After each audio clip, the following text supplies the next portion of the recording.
Hello friends, स्वागत है आप सभी का आपके अपने YouTube चैनल लर्निंग अड्डा 21 में। और साथियों, मैं हूं संजय सिंह यादव और आज इस वीडियो में हम लोग जो है पर्यावरण के जो है कुछ उन महत्वपूर्ण प्रश्नों पर डिस्कस करने का काम करेंगे, जिस पर दो वीडियो जो आपकी सुपर फास्ट पर्यावरण के रिवीजन की जो दो वीडियो बनाई जा चुकी है, उसके बाद कुछ ऐसे भी क्वेश्चन अभी छूटे हुए हैं जो आपसे इन जो है महत्वपूर्ण प्रश्नों को आपसे इस परीक्षा में निश्चित रूप से वे क्वेश्चन आपसे पूछे गए हैं। तो हम बने रहें दोस्तों इस वीडियो में।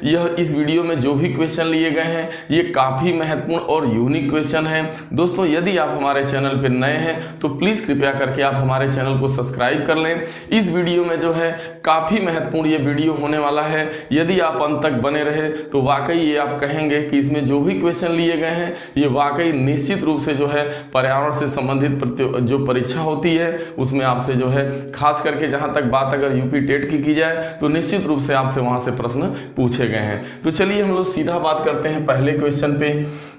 तो देख रहे हैं कि आपसे झूम की खेती पर्यावरण के चैप्टर में जो है आप देखते हैं कि पर्यावरण के से संबंधित जो है प्रश्नों में आपसे झूम की खेती के बारे में पूछा जाता है कि वास्तव में झूम की खेती से क्या आशय है। तो प्रश्न प्रतियोगी परीक्षा में यही पूछा गया है कि झूम की जो खेती होती है वह भारत के किस क्षेत्र में होती है। तो पहले तो जान लेना है कि जो झूम की खेती होती है वो भारत के जो पूर्वोत्तर राज्य है, यानी पूर्व एवं उत्तर के जो राज्य हैं जिन्हें पूर्वोत्तर राज्य के नाम से जाना जाता है, इन राज्यों में जो है झूम की खेती की जाती है। दूसरी बात, अगर बात की जाए कि भारत का, यह भी प्रश्न पूछा है कि भारत का वह कौन सा राज्य है जहां पे सर्वाधिक झूम की खेती होती है, तो उसका जवाब फिर आप देंगे वो राज्य है नागालैंड। नागालैंड राज्य में जो है झूम की खेती सर्वाधिक होती है। और जो सर्वाधिक एरिया यानी वो कौन सा क्षेत्र है, तो पूर्वोत्तर भारत का जो पहाड़ी क्षेत्र है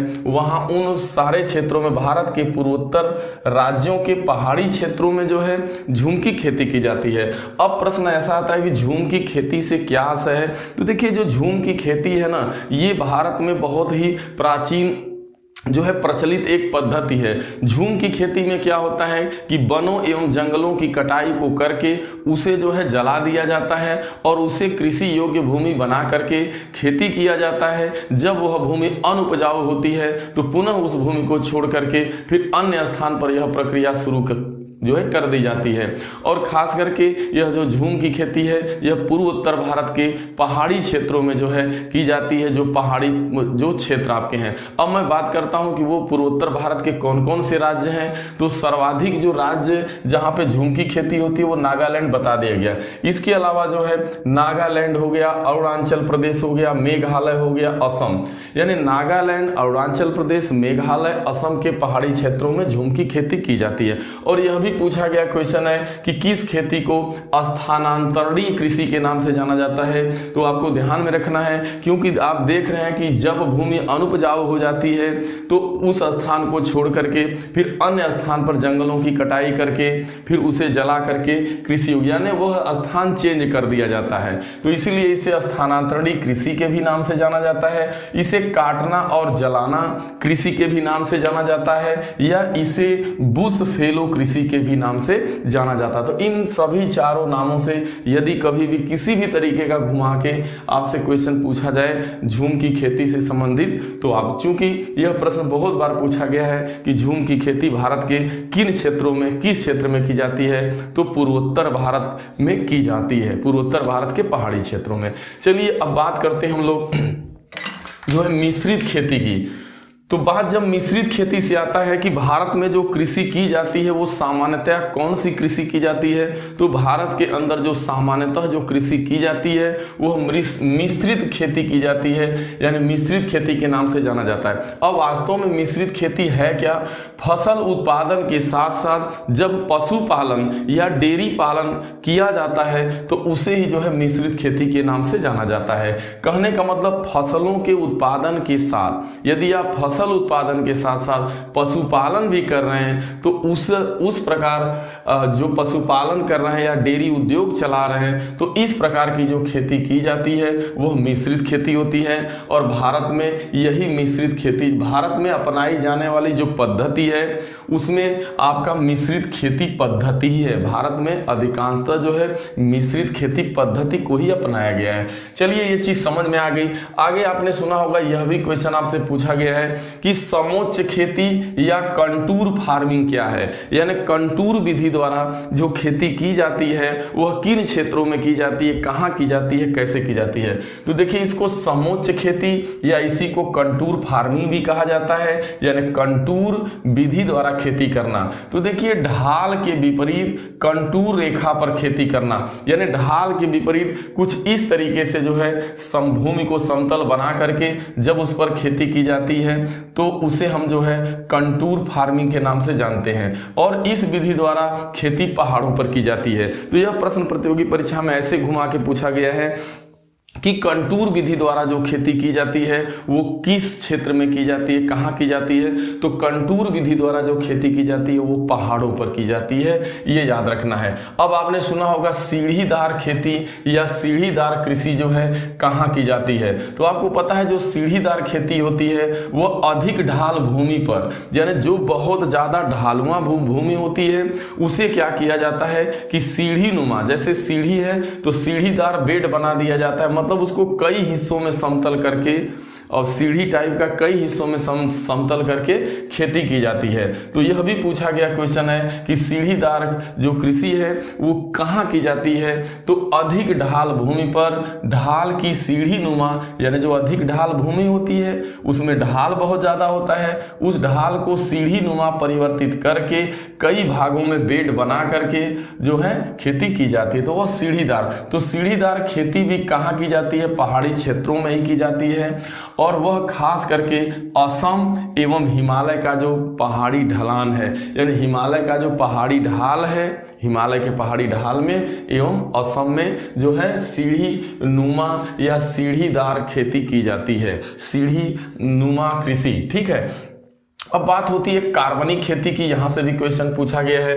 देखिए कार्बनिक खेती का मतलब होता है ऐसी खेती जो ऑर्गेनिक खेती हो, यानी टोटल का टोटल कहीं से भी उस खेती में कहीं से भी जो है रसायन का प्रयोग नहीं किया जाता, किसी भी कीटनाशक का प्रयोग नहीं किया जाता।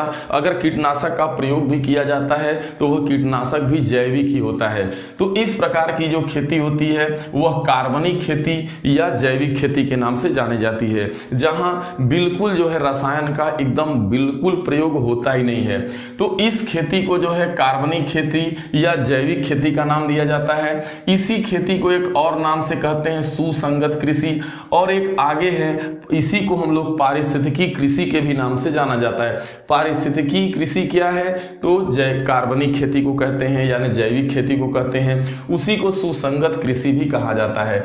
और उसी को जीवाश्म खेती भी कहा जाता है, क्योंकि जीवधारियों के जीवाश्म के द्वारा जो खाद तैयार होती है उस खाद का प्रयोग करके वो खेती की जाती है, इसलिए उसे जीवाश्म कृषि भी कहा जाता है। इसकी शुरुआत भारत में सन 2004 से होती है।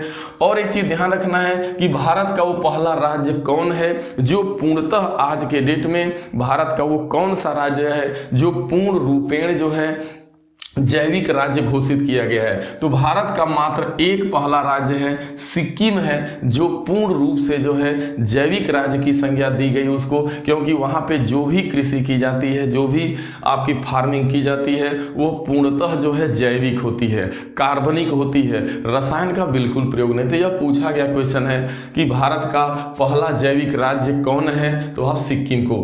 अब देखिए यह क्वेश्चन आप बहुत बार देखिए आपसे पूछा जाता है, जैसे एपी कल्चर, देखिए AP culture, sericulture, PC culture.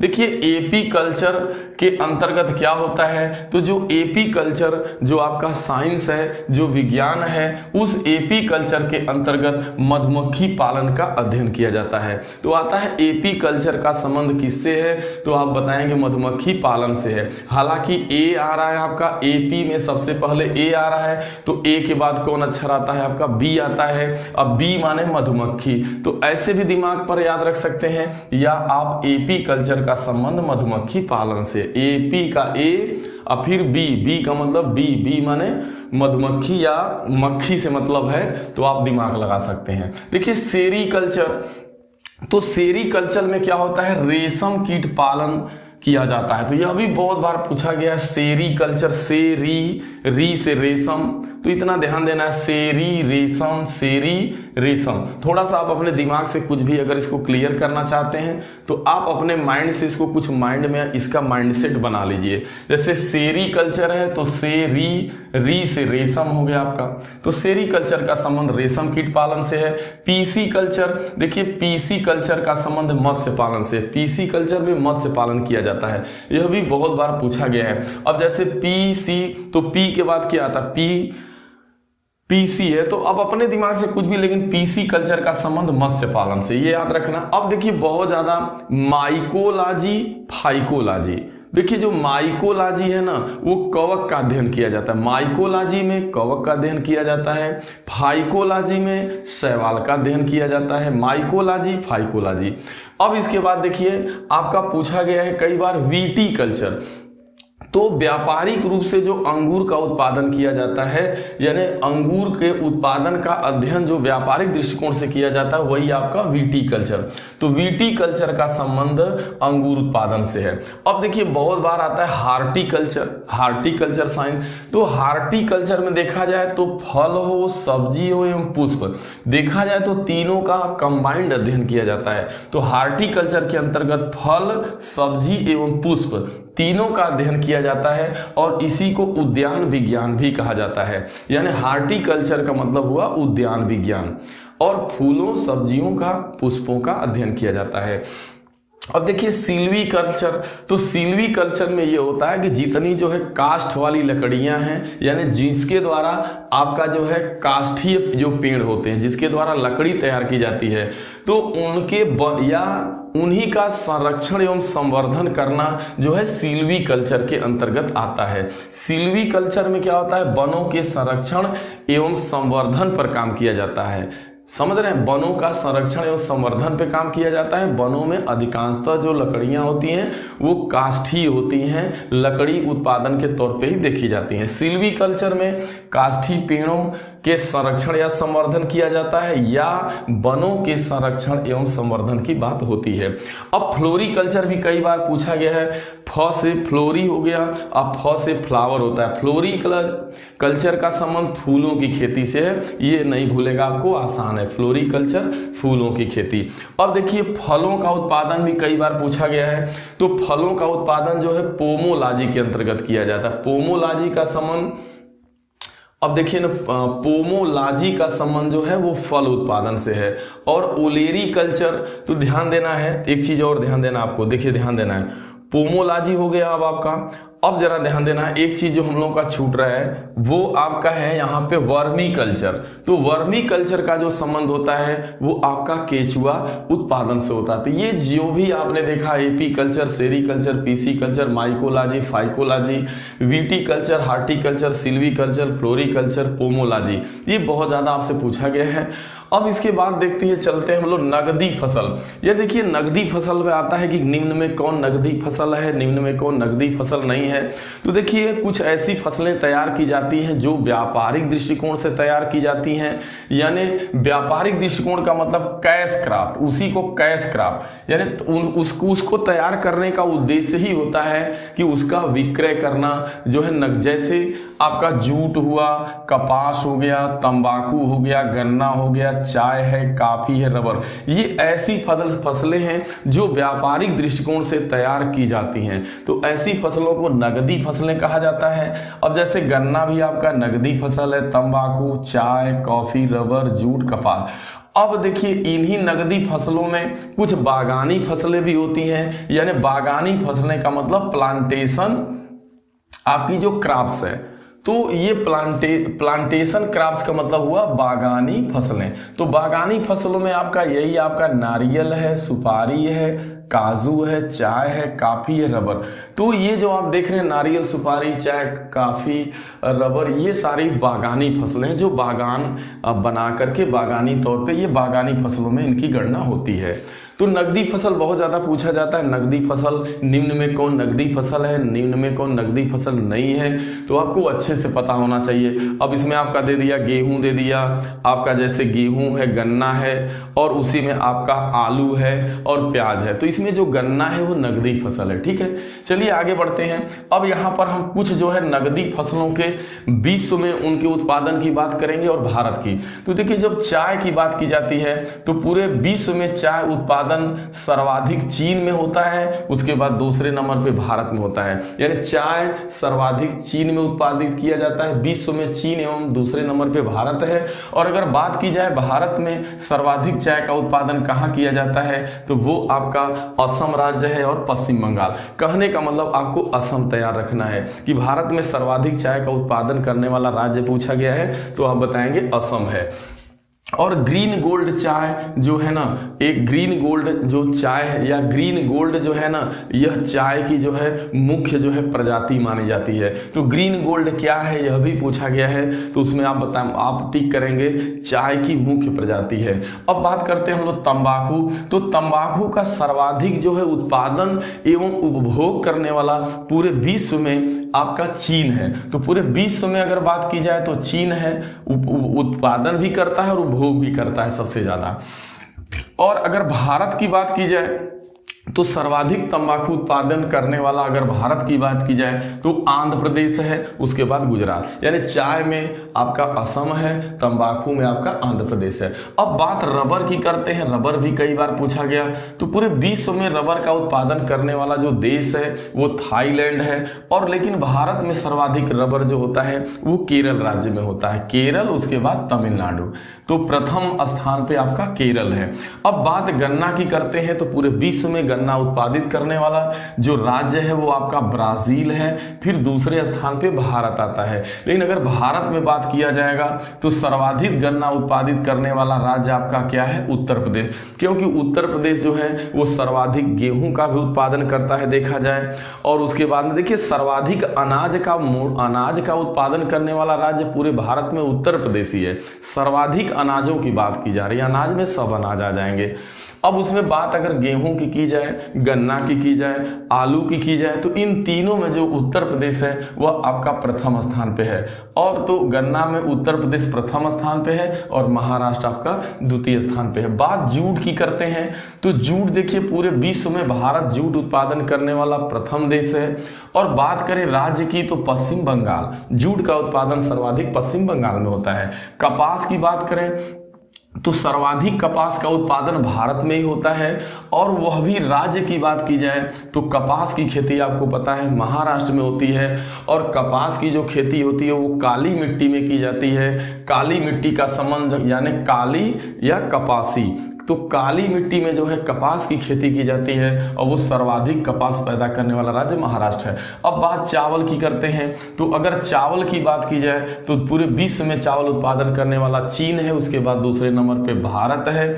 अगर सर्वाधिक चावल पैदा होता है तो देखा जाए तो सर्वाधिक चावल तो उत्पादन की बात की जाए तो आपका पश्चिम बंगाल है। लेकिन आपका अगर प्रति हेक्टेयर उत्पादन देखा जाएगा तो पंजाब का है। अगर सर्वाधिक उत्पादन देखा जाए तो आपका उत्तर प्रदेश का है। और गेहूं का भी वही है, सर्वाधिक उत्पादन करने वाला राज्य कौन है आपका, उत्तर प्रदेश। लेकिन सबसे ज्यादा जो आपसे पूछा जाता है वो ये ध्यान देना है, सोयाबीन का उत्पादन करने वाला भारत का वो कौन सा राज्य है। तो सर्वाधिक सोयाबीन का उत्पादन मध्य प्रदेश में होता है। और सर्वाधिक दलहन यानी जो भी दालें हैं तो दलहन का सर्वाधिक उत्पादन करने वाला राज्य मध्य प्रदेश है।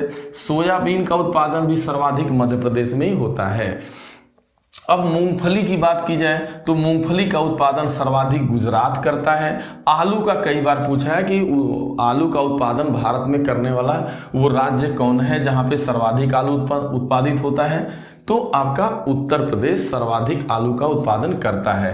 प्याज की बात की जाए तो महाराष्ट्र आपका सर्वाधिक प्याज का उत्पादन करता है। अगर कुल खाद्यान्न की बात की जाए तो कुल खाद्यान्नों में सर्वाधिक खाद्यान्न का उत्पादन करने वाला राज्य आपका उत्तर प्रदेश है। अब देखिए जो हम लोग थर्ड पार्ट की तरफ बढ़ रहे हैं, इस वीडियो में जो है थर्ड पार्ट में हम लोग जो है लिए हैं जो है भारत की प्रमुख जनजातियों से कि वो प्रमुख जो जनजातियां हैं वो किन किन राज्यों में पाई जाती हैं और उससे संबंधित कुछ क्वेश्चन को, तो यहाँ से भी आपका जो है क्वेश्चन पूछा गया है, सो इसमें ले लिया गया। तो यदि देखिए बात की जाए जो है कि जनसंख्या के आधार पे, अगर जनसंख्या के आधार पे भारत का सर्वाधिक जनजाति वाला राज्य कौन है, तो वो राज्य आपका मध्य प्रदेश है।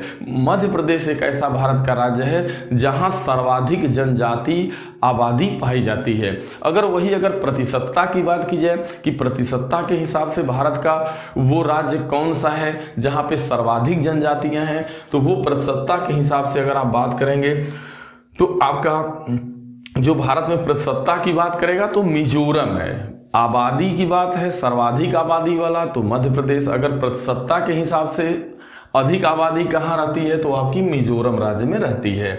अब देखिए भारत की बहुत ज़्यादा पूछा गया क्वेश्चन है कि भारत की, वो देखिए सबसे पहले तो आप इतना जान लीजिए कि उत्तर प्रदेश एवं उत्तराखंड में जो पाए जाने वाली जो जनजाति है वो थारू है एवं बुक्सा है। तो थारू एवं बुक्सा जनजाति है जो उत्तर प्रदेश के तराई क्षेत्र में पाई जाती है, या यूं कह सकते हैं उत्तर प्रदेश का तराई क्षेत्र एवं उत्तराखंड में पाए जाने वाली जो प्रमुख जनजाति है वो थारू जनजाति है, थारू एवं बुक्सा। और यह पूछा जाता है कि कौन सी जनजाति है जो दीपावली के त्यौहार को शोक दिवस के रूप में मनाती है, तो वो आपकी जनजाति जो है वो थारू जनजाति है। जो थारू जनजाति है वो दीपावली के त्यौहार को शोक दिवस के रूप में मनाती है।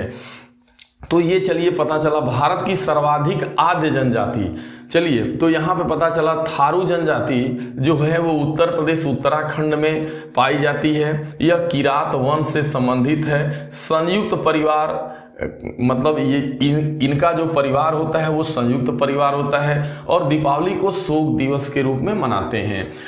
सर्वाधिक जनसंख्या वाला जनजाति राज्य मध्य प्रदेश हो गया, प्रतिशत के हिसाब से मिजोरम हो गया। भारत की सर्वाधिक आद्य जनजाति, यानी भारत की कौन ऐसी जनजाति है जो आद्य जनजाति है, काफी प्राचीन जनजाति मानी जाती है, तो वो गोंड जनजाति को माना जाता है। यह सर्वाधिक, और एक चीज और है, भारत में सर्वाधिक बड़ी जनजाति कौन है, तो भारत में जो सर्वाधिक बड़ी जनजाति है वह जनजाति गोंड जनजाति है। और एक चीज ध्यान देना, वह गोंड जनजाति है और खास करके वह मध्य प्रदेश, झारखंड, उसी के आसपास पाए जाने वाली ये आपकी जनजाति है। देखिए नाच गाकर जीविका चलाने वाली राजस्थान की जो जनजाति है उसका नाम है गरासिया। और एक चीज ध्यान देना है, राजस्थान की जो जनजाति है वो मीणा के बारे में पूछा जाता है। मीणा जो है किस राज्य की जनजाति है, तो मीणा जो जनजाति है यह राजस्थान राज्य की है। ठीक है, तो ऐसी कौन जनजाति राजस्थान की है जो नाच गा करके अपनी जीविका चलाती है, तो गरासिया है। ठीक है, और देखिए आदिवासियों का प्रमुख पर्व क्या है, तो आदिवासियों का जो प्रमुख पर्व है वह सरहुल का पर्व होता है। सरहुल का जो पर्व है यह आदिवासियों से जुड़ा हुआ है।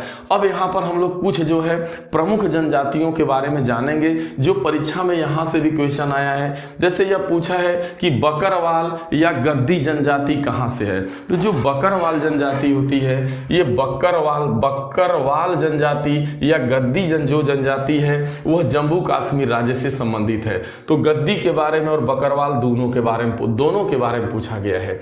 अब मध्य प्रदेश जो है आपको पता है कि सर्वाधिक जनजाति वाला राज्य है। यहाँ पे भील, गोंड, बैगा, कोल, मुंडा, लमवाड़ी और मुरिया। तो खास करके भील, कोल, बैगा, कोल यानी भील हो गया, कोल हो गया, मुंडा हो गया, गोंड हो गया, बैगा, और सर्वाधिक आद्य जनजाति गोंड जनजाति है और इस गोंड जनजाति बहुत ज्यादा मध्य प्रदेश। तो ये चीज हो गया आपका मध्य प्रदेश सर्वाधिक जनजाति वाला राज्य। वैसे भी अब देखिए बंजारा या बार्ली, तो देखिए जो महाराष्ट्र की जनजाति है वो बंजारा या बार्ली। तो बंजारा कहाँ की जनजाति है, बार्ली कहाँ की जनजाति है, तो महाराष्ट्र की। खास करके ये इन जनजातियों के बारे में पूछता है जो मेघालय की है। ध्यान देना है, मेघालय राज्य। तो मेघालय राज्य की जो गारो, खासी, जयंतिया ये पहाड़ियां हैं ना, उन्हीं पहाड़ियों के पास ये पाए जाने वाली जनजातियां हैं जो उसी के नाम से जानी जाती हैं। गारो, खासी, जयंतिया ये जनजाति है जो मेघालय राज्य की है। ये अच्छे से याद रखना है। नागा जनजाति या मिकिर जनजाति, नागा या मिकिर नागालैंड की है। अब जैसे उड़ीसा राज्य की भुइयां है, संथाल है, चेंचू, भुइयां, संथाल, चेंचू, ये उड़ीसा राज्य की जनजाति है।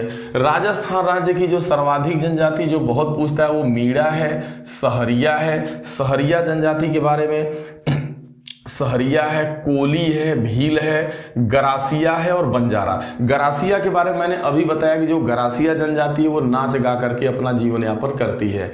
बंजारा यहाँ भी पाए जाते हैं। मीणा, सहरिया याद रखना है, सहरिया, मीणा, गरासिया, बंजारा। अब देखिए जो सिक्किम राज्य है, जो छोटा सा राज्य सिक्किम है, वहाँ का लेप्चा जनजाति, जो लेप्चा है और लिम्बू है, तो लेप्चा एवं लिम्बू जनजाति सिक्किम राज्य से जुड़ी हुई है। ये लेप्चा जनजाति पश्चिम बंगाल में भी पाई जाती है। अब बात उत्तर प्रदेश या उत्तराखंड की करते हैं तो यहाँ पे थारू जनजाति है। अब थारू जनजाति ही जो है उत्तर प्रदेश के तराई क्षेत्र में पाई जाती है। भोट पाए जाते हैं, भोटिया जनजाति है, जौनसारी जनजाति है, राजी भी है और बुक्सा। लेकिन खास करके उत्तर प्रदेश में पाए जाने वाले जो दो प्रमुख जनजाति हैं वो थारू एवं बुक्सा, और यही जनजाति उत्तराखंड में भी पाई जाती है। पश्चिम बंगाल की बात करते हैं तो पश्चिम बंगाल की जो है संथाल है, लेप्चा है, लिम्बू है। और असम राज्य की जो जनजाति वो बोडो, पूछता है बोडो जनजाति कहाँ की है, तो बोडो का संबंध असम से। बोडो एक जनजाति है जो असम राज्य से है। वहीं पे मिकिर भी मिलेंगे, मिकिर जनजाति भी है और नागा जनजाति भी कुछ पाई जाती है असम में। अब लास्ट है झारखंड। तो झारखंड की जो जनजाति है उसमें खास आपके संथाल हैं। जो संथाल जनजाति है वो बिहार झारखंड के आसपास संथाल, मुंडा, कोरबा, कोरबा जनजाति का संबंध जो है खास करके झारखंड से है। मध्य प्रदेश झारखंड में भी कोरबा जनजाति पाई जाती है। असुर, गोंड, भूमिज, यानी संथाल, मुंडा, कोरबा, असुर, गोंड, भूमिज, सोमान, ये प्रमुख जनजातियों से संबंधित क्वेश्चन था। जिस तरीके से जो भी क्वेश्चन अब तक इससे संबंधित पूछे गए थे जो भी प्रतियोगी परीक्षाओं में, इन्हीं क्वेश्चनों से खास करके क्वेश्चन बना हुआ है। तो इन प्रश्नों के ऊपर मैंने डिस्कस करने का काम किया। दोस्तों ये वीडियो कैसा लगा? यदि ये वीडियो दोस्तों आपको अच्छा लगा हो तो इसे ज़्यादा से ज़्यादा लोगों में आप शेयर करें। जो भी आपके अपने करीबी हों आप उन्हीं के बीच शेयर करने का काम करें। दोस्तों यदि आप हमारे चैनल पर नए हैं तो प्लीज़ कृपया करके आप हमारे चैनल को सब्सक्राइब करें, वीडियो को लाइक करना ना भूलें, वीडियो को शेयर करना ना भूलें और चैनल को जरूर सब्सक्राइब करें दोस्तों। और आपने अपना कीमती समय दिया इसके लिए बहुत बहुत धन्यवाद।